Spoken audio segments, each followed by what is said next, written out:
menjelaskan alat baru namanya alat plasmapheresis yang merupakan alat bantuan dari Kementerian Kesehatan yang ditempatkan di data kurang lebih sudah 1 bulan alat ini berfungsi dan sudah dilakukan instalasi, sudah dilakukan uji fungsi dan alhamdulillah hasilnya baik.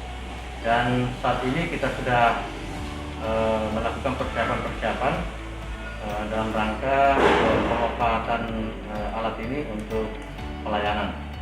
Jadi perlu saya jelaskan bahwa alat baru ini, alat plasmapheresis ini berfungsi pertama-tama bisa digunakan untuk kegiatan transfusi darah. Jadi dia bisa memisahkan komponen darah tergantung dari permintaan dokter. Misalnya dia membutuhkan sel darah merah, maka alat ini akan mengeluarkan sel darah merah. Kemudian kalau dokternya membutuhkan trombosit, alat ini akan melakukan trombosit. Kalau permintaan sel darah putih, alat ini bisa mengeluarkan sel darah putih. Jadi bisa lebih efisien, jadi tidak perlu lagi mengeluarkan darah secara keseluruhan, tetapi perkomponen sesuai dengan kebutuhan. Nah, yang paling penting juga bahwa alat ini bisa memisahkan plasma, ya. Jadi bisa digunakan untuk terapi plasma konvalesen, terutama saat ini saat pandemi untuk kasus COVID-19, terutama yang kasus berat, bisa digunakan untuk terapi plasma konvalesen. Jadi alat ini nanti akan memisahkan plasma dari pendonor. Tentunya pendonor ini kalau memang kita ingin gunakan untuk terapi plasma konvalesen di pasien-pasien COVID, ada syarat-syaratnya. Jadi pasien ini sudah pernah terkonfirmasi COVID-19, ya, artinya sudah sembuh. Kemudian syarat berikutnya dia harus memiliki titer antibodi yang optimal untuk digunakan nanti kepada yang membutuhkan, ya. Jadi nanti ada pemeriksaan untuk mengetahui berapa kadar titer antibodi.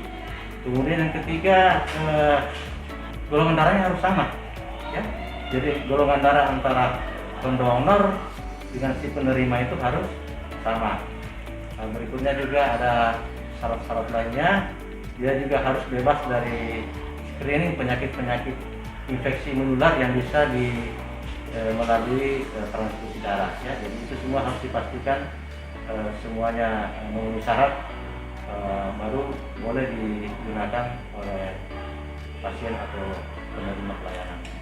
Isi lagi trombosit di sini, artinya butuh sel darah merah diisi lagi. Jadi ada beberapa komponen bisa kita dapat dari satu kali jalan operasional, tergantung kebutuhan. Nah, kalau di tempat lain, contohnya di Palang Merah Indonesia, dikeluarkan dulu semua darahnya. Iya, baru dipisah-pisah. Oh, ini dia butuh termosit.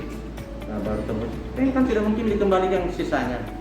Nah, kalau ini tidak perlu dikeluarkan darahnya, tinggal di setel dia butuh apa.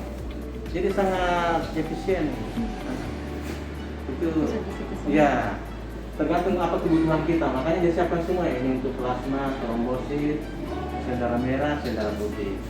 Tergantung permintaan. Kalau misalnya dia cuma minta plasma, berarti yang ini saja kita isi. Kalau dia minta trombosit, yang ini kita isi, dan seterusnya dan seterusnya.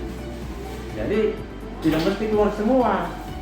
Kalau di Palang Merah kan dikasih keluar semua dulu, baru dipisah-pisah. Jadi terlalu banyak volume darah yang harus kita keluarkan. Padahal yang kita butuh cuma sebagian saja. Nah, alat ini bagusnya karena tidak perlu dia mengeluarkan semua, tergantung apa yang kita minta, itu aja yang dikeluarkan, dia olah gitu.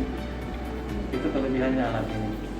Dan alat ini satu-satunya di Sulawesi Tengah, Palang Merah sendiri belum punya. Dan kita sudah mendata pasien-pasien yang, terutama yang sudah pernah kita rawat di sini yang terkonfirmasi positif, itu sudah terdata. Kurang lebih jumlahnya berapa Pak? Bahkan per tanggal berapa itu? Di bulan Januari kemarin data terakhir itu 146. Nah, itu yang coba kita akan hubungi untuk minta kesediaannya bila mana nanti kita butuhkan, ya. Jadi mungkin ya setelah ini kita sudah lakukan itu. Kali ini kan bisa disimpan ini. Jadi kita ambil aja semua. Begitu ada yang butuh langsung kita. Berapa lama penyimpanannya? Tergantung. Kalau di freezer malah bisa sampai 1 tahun ya saya lihat itu. Kalau dibekukan tuh. Cuma kalau dibekukan harus dicairkan lagi. Terima kasih sudah nonton. Jangan lupa like, subscribe, dan share ya.